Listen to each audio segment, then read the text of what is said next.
اور 10 جگہ ایسی ہیں جہاں مرد کو اور عورت کو دونوں کو ملتا ہے، اور 4 جگہ ایسی ہیں جہاں پر صرف مرد کو ملتا ہے، عورت کو نہیں ملتا۔ ان میں سے ایک وراثت کا، جب کسی کا انتقال ہوتا ہے باپ کا بیٹے کا، تو اس کو بیٹے کو 2 ملتے ہیں، بیٹی کو 1 ملتا ہے۔ جبکہ اور لڑکی کے لیے کئی مواقع ایسے ہیں، کئی اپورچونیٹیز ایسے ہیں جہاں مرد سے، لڑکے سے زیادہ اس کو حصہ ملتا ہے۔ ہمیں یہ معلوم ہی نہیں، ہم کو عام طور سے یہ بات کہی جاتی ہے، سمجھائی جاتی ہے، اور ہم لوگ اس بات کو سمجھ لیتے ہیں کہ وراثت میں لڑکی کو 1 حصہ ہے، لڑکے کو 2 حصے ہیں۔ یہ تھوڑا سا سمجھ میں آنے والی بات نہیں ہے۔ اسی طرح کے مسائل، سارے مسائل یہ اللہ نے اپنی کتاب میں بیان فرمائے ہیں۔ اللہ نے انسانوں کی نفسیات کو، اور انسانوں کی سائیکالوجی کو، ان کے نیڈس آف دی لائف کو سامنے رکھ کر بالکل نیچرل طریقے سے اللہ تعالیٰ نے یہ شریعت بنائی ہے۔ لہذا اس شریعت کو سمجھنے کی ہمیں ضرورت ہے، اس کو پڑھنے کی ضرورت ہے۔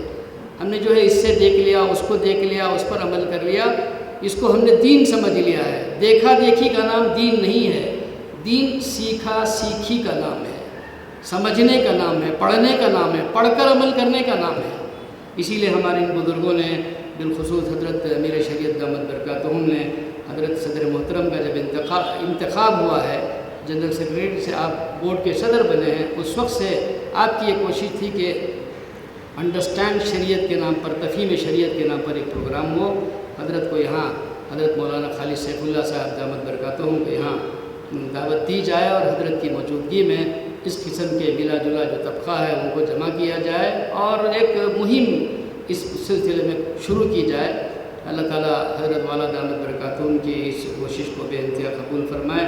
ہم سب ممنون ہیں حضرت امیر شریعت دامت برکاتہم کے کہ آپ نے اس انیشیٹو کو لیا اور اس کام کو شروع فرمایا، اور ہم سب پورے شہر بنگلور، صوبے کرناٹک سے آئے ہوئے تمام حضرات، اسٹیج پر جتنے تشریف رکھتے ہیں وہ سب حضرت صدر بورڈ حضرت مولانا خالد سیف اللہ صاحب دامت برکاتہم کے بھی ممنون و مشکور ہیں کہ آپ نے گوں مصروفیات، مشغولیات اور اپنی خود صحت کی ناسازگی کے باوجود یہ وقت عنایت فرمایا، اور آپ یہاں قدم رنجا فرمائے، ہم سب کو محظوظ فرمانے والے ہیں، اور ہم سب کی انشاءاللہ حوصلہ افزائی اور ہمت افزائی ہوگی۔ میں حضرت والا دامت برکاتہم کا اور تمام ہمارے سامعین کا، دوستوں کا مشکور و ممنون ہوں کہ انہوں نے اس پروگرام کو کامیاب بنانے میں بھرپور تعاون کیا ہے۔ اللہ تعالیٰ جزائے خیر عطا فرمائے۔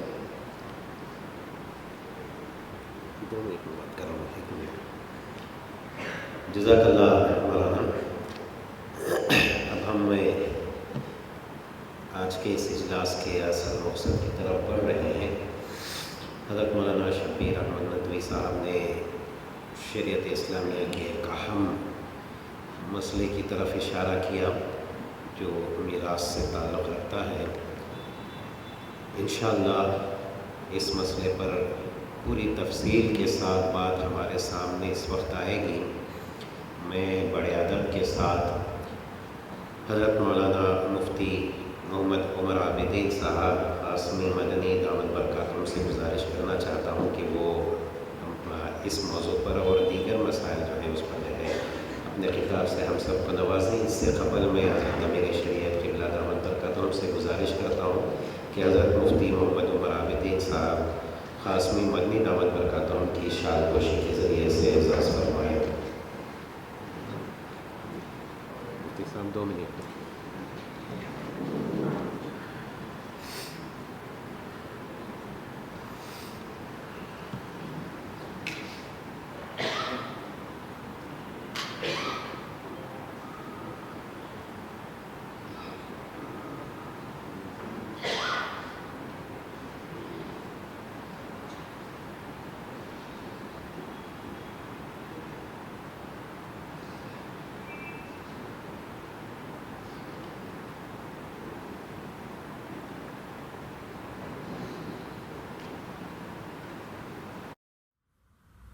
ناظرین، اگر آپ کو ہماری ویڈیو اچھی لگتی ہے تو اس ویڈیو کو لائک کریں، شیئر کریں اور مائی چینل بنگلورو کو سبسکرائب کرنا نہ بھولیں۔ تھینک یو، شکریہ۔